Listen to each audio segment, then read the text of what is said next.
Eu quero considerar com você o final do Evangelho segundo Mateus. Existem 4 evangelhos na Bíblia. A história registra outros evangelhos também.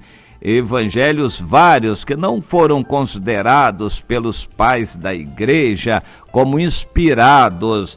E o próprio Lucas se refere a várias pessoas que resolveram escrever sobre o Evangelho. A vida de Jesus aqui na Terra, o ministério dele foi tão marcante que impressionou a muita gente.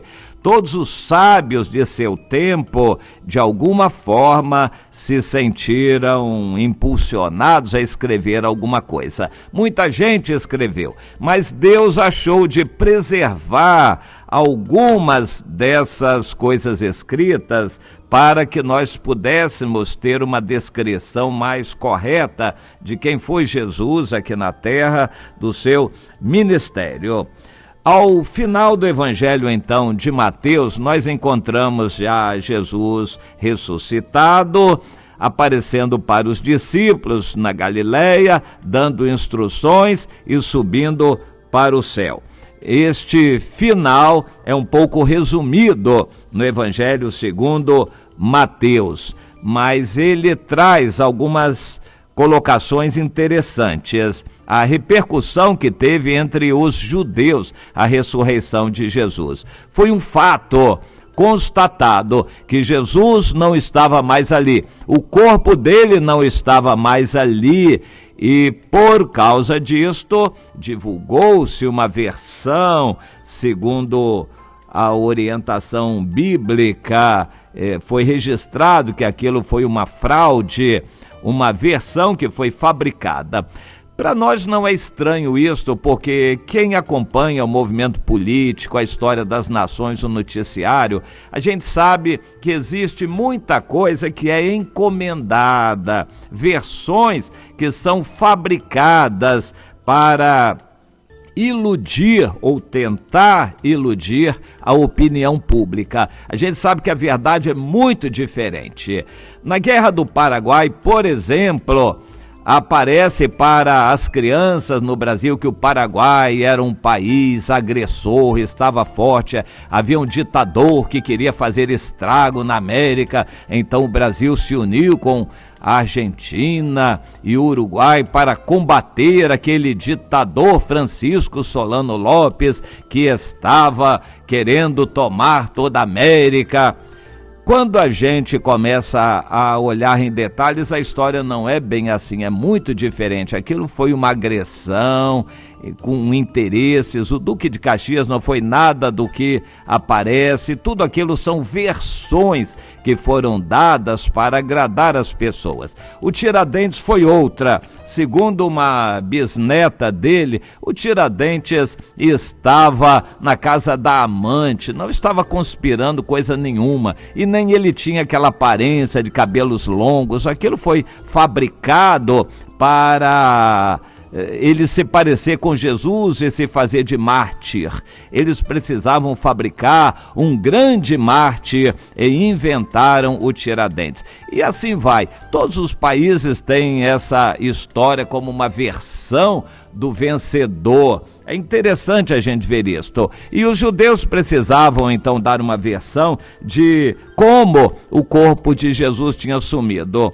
E eles, os líderes religiosos, criaram então essa versão e divulgaram, pagaram até para divulgar essa versão de que enquanto os soldados cochilavam, os discípulos de Jesus vieram e roubaram o corpo de Jesus. Bem, o próprio Deus não se interessou em desfazer esse boato. Interessante isto. Deus não se interessa em provar que ele existe para as pessoas que não creem na existência dele. Deus não faz isto.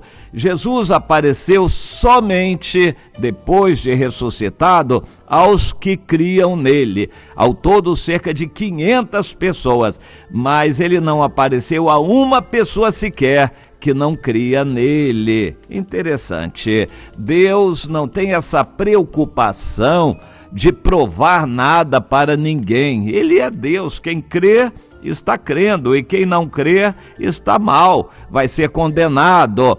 Jesus não apareceu a ninguém que não cria nele. Ele não tinha que provar mais nada, já tinha completado a obra, tinha consumado o seu ministério e ressuscitou. Apareceu somente aos discípulos para dar as últimas instruções, para consolar o coração dos discípulos, para revelar a eles a sua vontade e também para mostrar que eles não estariam sozinhos, que ele enviaria o Espírito Santo.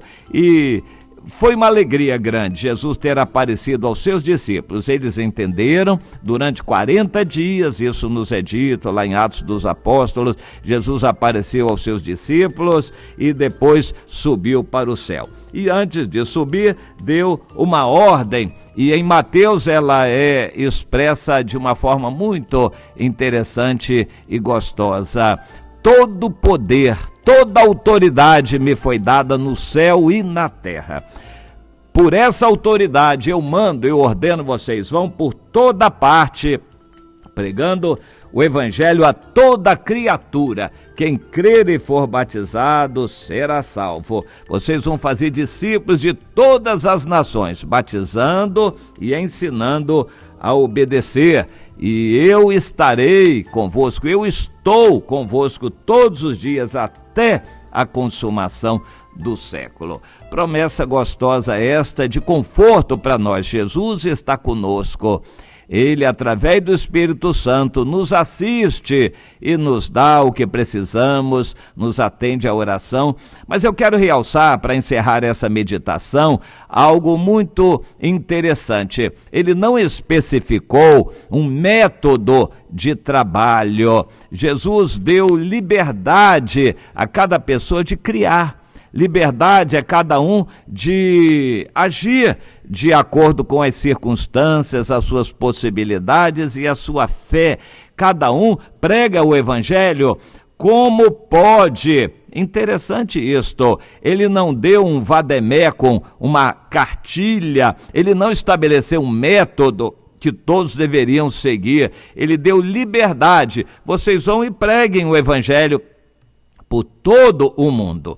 Nós vivemos então uma época, de certa forma, semelhante à época dos juízes. Cada um fazia o que bem achava reto aos seus próprios olhos, sabendo que todos vamos dar contas a Deus. Mas o evangelho é assim, existem denominações e denominações, formas e métodos muito diferentes de se fazer a obra de Deus. Existem coisas estranhas aos nossos olhos, mas existe um Deus que está acima de tudo. Tudo que é feito no nome do Senhor vai ser julgado um dia, e nós devemos continuar a fazer a obra de Deus sem nos preocuparmos em disciplinar os outros. Nós não somos palmatória do mundo, nós não temos que consertar este mundo, nem mesmo a igreja. Nós não temos que consertar a igreja, ela é a noiva do Senhor, Deus se preocupa com ela.